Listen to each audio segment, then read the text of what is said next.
বাংলাদেশি সাংসদ খুনের ঘটনায় এবার একাধিক চাঞ্চল্যকর তথ্য সিআইডির হাতে। জাল পাসপোর্ট নিয়ে ভারতে এসেছিল বাংলাদেশের সাংসদ খুনের অন্যতম চক্রী আমানুল্লাহ, এমনটাই দাবি সিআইডির। সরাসরি চলে যাব, ময়ূক ঠাকুর চক্রবর্তী আমাদের প্রতিনিধি রয়েছেন আমাদের সঙ্গে। ময়ূক, আর কি জানা যাচ্ছে? দেখো, প্রথমে তোমার যেটা জানাই, আমরা এই মুহূর্তে রয়েছি ঢাকা মেট্রোপলিটন পুলিশের সঙ্গে। ঢাকা মেট্রোপলিটন পুলিশের যিনি ডিটেকটিভ ডিপার্টমেন্টের হেড হারুন উর রশিদ, তিনি আজকে সকালেও গতকালের মতো সঞ্জীবা গার্ডেন, যেখানে এমপিকে নৃশংসভাবে খুন করা হয়েছিল, সেখানে যান এবং তারপর সেখান থেকে ভাঙড়ের কৃষ্ণমাটি এলাকা, যেখানে জিহাদ বডি ডিসপোজ করেছে বলে দাবি করেছে, সেখানে যান।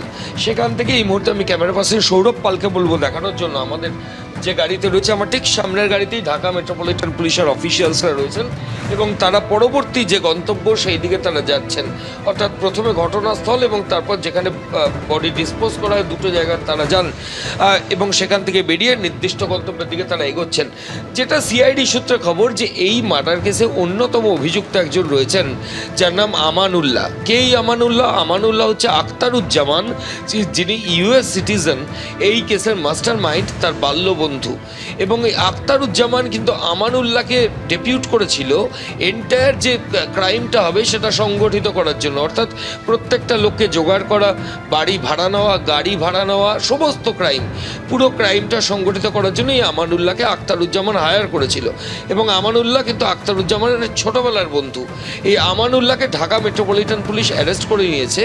কিন্তু যেটা সিআইডির প্রশ্ন, যে আমানুল্লাহ যে এই এন্টায়ার অপারেশনে ভারতবর্ষে এসেছিল, কলকাতায় এসেছিল, আমানুল্লাহ এসেছিল জাল পাসপোর্ট নিয়ে।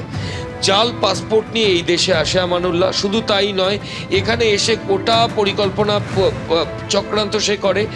আজকে যখন ঢাকা মেট্রোপলিটন পুলিশের গোয়েন্দা প্রধান সঞ্জীবা গার্ডেনে যায়, সেখানে যাওয়ার পর সিআইডি সূত্রে খবর যে সঞ্জীবা গার্ডেনের ভেতর থেকে ভিডিও কল করে পুলিশের আমানুল্লাহর সঙ্গে ঢাকা পুলিশের যিনি গোয়েন্দা প্রধান, তিনি ভিডিও কলে কথা বলেন এবং মূলত সিন অফ ক্রাইম, অর্থাৎ কিভাবে নৃশংসভাবে মার্ডার করা হয়েছে, এই গোটা বিষয়গুলো আমানুল্লাহ থেকে ঢাকা পুলিশের হেড তিনি শোনেন।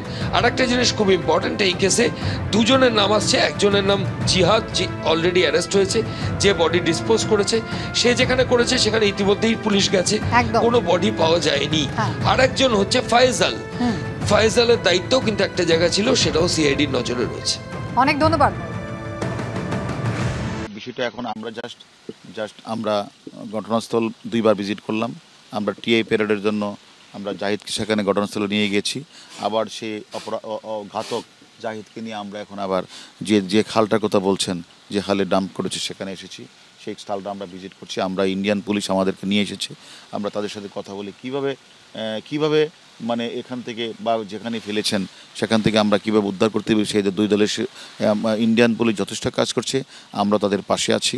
আমরা মনে করি তাদের যে আন্তরিকতা, তাদের যে মানে একনিষ্ঠ চেষ্টা, আমি মনে করি এটা অবশ্যই আমরা স্বল্প সময়ে উদ্ধার করতে পারবো।